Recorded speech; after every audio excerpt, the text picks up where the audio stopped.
place for art and artists. So it's very inspirational. And Michael, you are not just an incredible designer, you are an artist. Yes. So you create a lot of art for your clients, which is great, because when you're putting their space together, you can say, oh, you're just missing that piece, yes, and then you can create it. That's exactly it. Exactly it. In fact, each one of these pieces were created like that. This piece was actually using the wall paint, the paint up the wall, and mimic what was happening in the tile. Nice. All the colors were pulled from it, and this was pulled from a photograph they had of some nature and some leaves blowing, so I was kind of able to interpret that. Lovely. Yeah. Okay, so you look at the space, you sort of dictate what the space might need, and look at this picture. It's one of my favorites, and I don't know if you created this. It's over a sofa, a piece of art over a sofa. Yes. Did you make that? Yeah, so That's lovely. So I decorated the whole space, and we used this custom fabric on the drapes. Yeah. And I love the color treatment we had at the bottom, so I pulled those colors and did something delicate across the wall, just to tie it all together. Very cool. Yeah. That's really nice. Thank you. Thank you. We've got some shots now of you creating some art in a client's condo. So you can see sort of what happens in the space when you're doing your work, and it's a really nice piece. Thank you. Yeah, again, this was influenced by the large linear lines of the TV and the fireplace.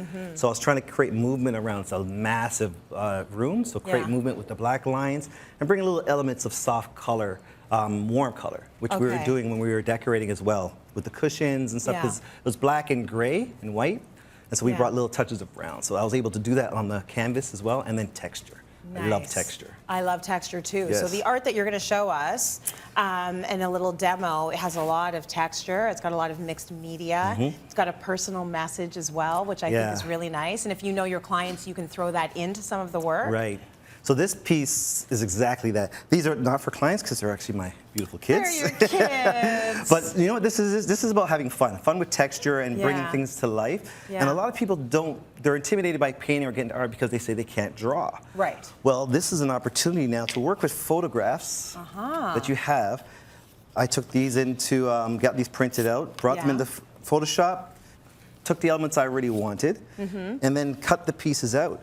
So here, this is one in progress, where we're doing the cutout of the photo, and I'm incorporating it into the picture. So the original is there. So obviously that's my influence, right? That's so cool. But now by using sand and string and different things, we can have fun with textures and lighting, bring different colors in. All so bumpy. It's kind of like a 3D effect that's happening. So this here is all sand? Yeah, this is all the sand we poured on it with glues. This is all so it's strings. We're using a little bit of plaster in there. And they're paint on. So this one's in progress. We'll bring some of the leaves through. So just having fun with the paint, and then it's bringing that photograph to life, right? It's a new life. So I can show you kind of what's happening here.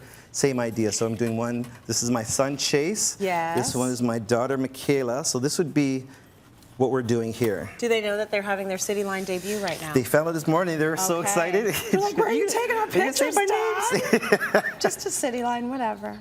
So here you can see. So I started drawing in my basic picture, and so here's my tree. So very simply, I'm playing with some glue. Yeah. We just apply the glue in what you want. So I drew the tree detail lines on it, and I applied my sand. Yeah. On this one would be the same idea. Here is a tire texture, so it's a little different. Right. So you just put your glue on how you're going to expect that to land, right? Wherever you want some bumps in it and a little bit of raised texture, that's where you put your glue. Right, so that's when you're picking your images in your background, that's really what you want to think about. Yeah. Where can I apply texture, right? That's right. So I have my chains, I have my glue. We can be kind of gourmet with it. You drop your your salted.